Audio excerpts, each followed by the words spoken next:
साथियों, महामिलावट के घटक सिर्फ अपने स्वार्थ के लिए जीते हैं। उन्हें देश की कोई परवाह नहीं है, न वो देश की परवाह करते हैं। यही सीख हमें उनके इतिहास और उनके वर्तमान से मिली है।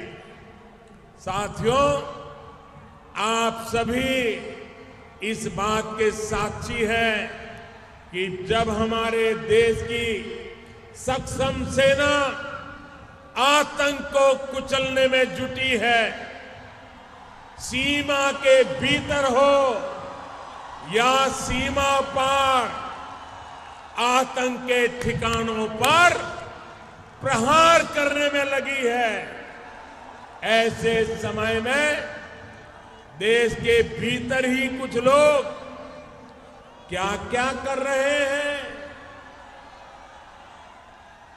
देश की आवाज को, हमारी सेना के हौसलों को बुलंद करने के बजाय वे ऐसी बातें कर रहे हैं जिससे दुश्मनों के चेहरे खिल रहे हैं।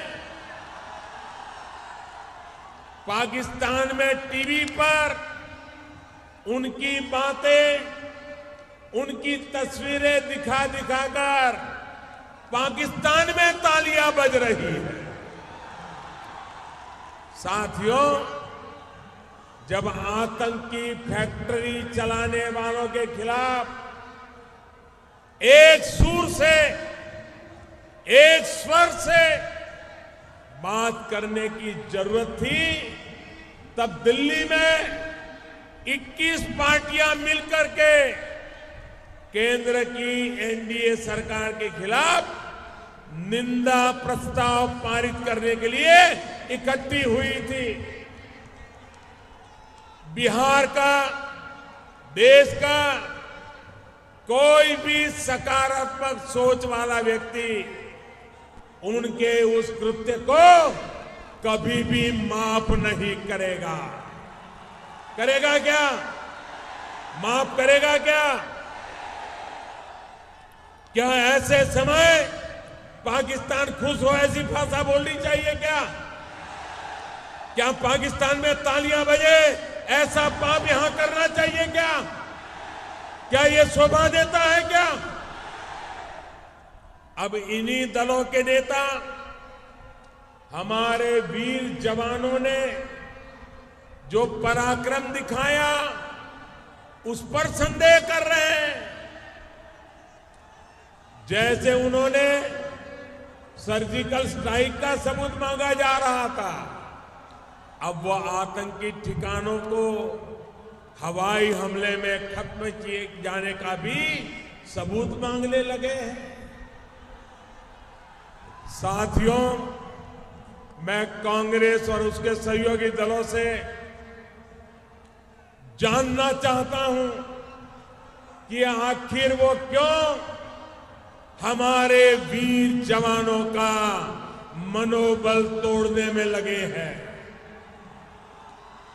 आखिर क्यों कांग्रेस के नेता, उसके सहयोगी दलों के नेता ऐसे बयान दे रहे हैं जिससे देश के विरोधियों को फायदा हो रहा है।